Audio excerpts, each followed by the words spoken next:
അധികമൊന്നും കേട്ടുപരിചിതമല്ലാത്ത ഒരു വൻ മോഷണത്തിന്റെ വാർത്തയിലേക്ക്. അന്തർ സംസ്ഥാന ഇന്ധന മോഷ്ടാക്കൾ പാലക്കാട് തൃശൂർ അതിർത്തിയിൽ പിടിയിൽ.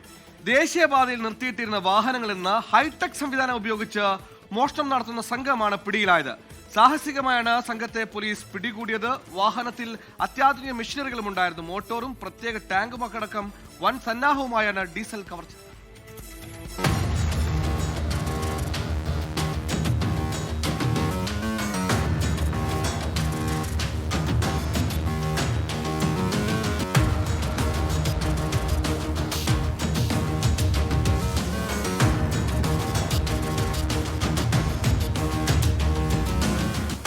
പാലക്കാട് തൃശൂർ ദേശീയപാതയിൽ നിർത്തിയിട്ടിരിക്കുന്ന വാഹനങ്ങളുടെ ഇന്ധനം ഒരാഴ്ചയിലേറെയായി മോഷണം പോകുന്നുവെന്ന പരാതികളെ തുടർന്നാണ് പോലീസ് അന്വേഷണം ആരംഭിച്ചത്.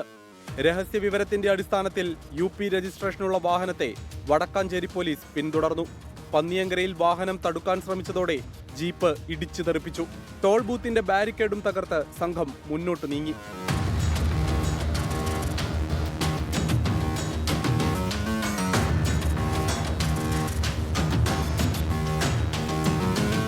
നീലിപ്പാറ പിന്നിട്ട് വാണിയമ്പാറ എത്തിയതോടെ വാഹനം ഉപേക്ഷിച്ച് രക്ഷപ്പെട്ട സംഘത്തെ പോലീസ് പിടികൂടുകയായിരുന്നു.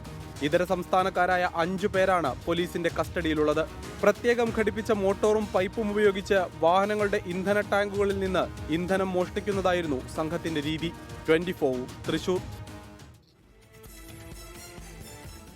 എന്തും മോഷ്ടിക്കും, എങ്ങനെയും മോഷ്ടിക്കും. വിവിധതരം മോഷ്ടാക്കളെ കൊണ്ട് യഥാർത്ഥത്തിൽ പൊറുതിമുട്ടിയിരിക്കണം. ലോകത്തെവിടെയായാലും ഏത് സമയത്തും 24 വാർത്തകളും ഓഗ്മെന്റഡ് റിയാലിറ്റി പാക്കേജുകളും എക്സ്പ്ലെയിനറുകളും വിശദമായി കാണാൻ ഞങ്ങളുടെ YouTube ചാനൽ നിങ്ങൾക്ക് സബ്സ്ക്രൈബ് ചെയ്യാം.